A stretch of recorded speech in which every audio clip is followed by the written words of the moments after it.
update natin sa Santa Monica project. Ito, nakahukay na tayo ng mga para sa pundasyon.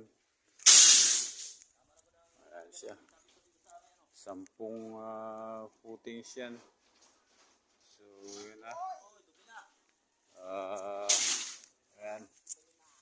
1 meter lang ang lalim. So yan ang natin. Nakapadeliver na rin tayo ng panambak. Tatambakan natin yung mataas. So yun ang update natin dito. Tapos nagawa na tayo ng isang poste. Alright, so delivery ng mga bakal pa. Alright, yan sa truck natin. So this what's for upcoming updates. Alright, so yan ang update natin. Thank you.